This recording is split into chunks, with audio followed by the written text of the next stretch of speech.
Épître de Paul aux Romains, chapitre 6. Que dirons-nous alors? Continuerons-nous dans le péché afin que la grâce puisse abonder? Dieu nous en garde.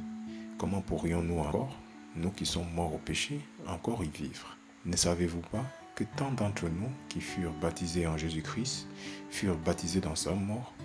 Par conséquent, nous sommes enterrés avec lui par le baptême dans la mort, afin que comme Christ fut ressuscité d'entre les morts par la gloire du Père, oui certainement nous aussi devrions marcher en nouveauté de vie.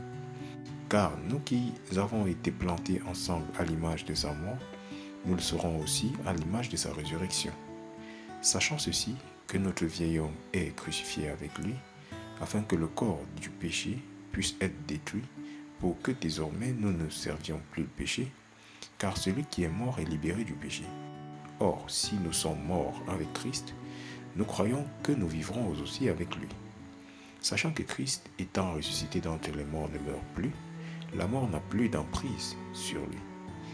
Car du fait qu'il soit mort, il mourut au péché une seule fois, mais du fait qu'il vit à Dieu. De même comptez-vous aussi vous-même être en effet morts au péché, mais vivant à Dieu par le moyen de Jésus-Christ notre Seigneur. Ne laissez donc pas le péché régner dans votre corps mortel, pour que vous lui obéissiez dans ses convoitises. Ne soumettez pas non plus vos membres en tant qu'instruments d'injustice au péché, mais soumettez-vous vous-même à Dieu, comme ceux qui sont vivants revenus d'entre les morts, et vos membres en tant qu'instruments de droiture à Dieu. Car le péché n'aura pas d'emprise sur vous, car vous n'êtes pas sous la loi, mais sous la grâce. Alors quoi? Pécherons-nous parce que nous ne sommes pas sous la loi, mais sous la grâce? Dieu nous en garde. Ne savez-vous pas qu'à celui à qui vous vous soumettez vous-même, serviteurs, pour lui obéir, ces serviteurs, vous êtes de celui auquel vous vous obéissez, soit du péché jusqu'à la mort, soit de l'obéissance jusqu'à la droiture. Mais que Dieu soit remercié de ce que vous étiez les serviteurs du péché, mais que vous avez obéi du cœur à cette forme de doctrine qui vous a été transmise. Étant alors libérés du péché, vous êtes devenus serviteurs de la droiture.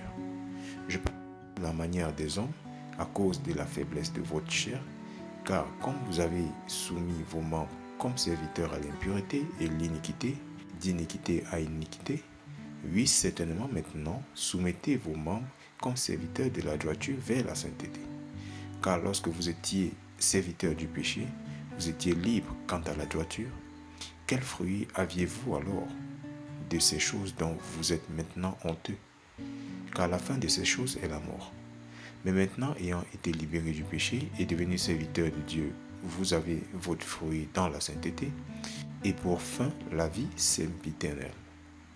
Car le salaire du péché est la mort, mais le don de Dieu est la vie éternelle par l'intermédiaire de Jésus-Christ notre Seigneur.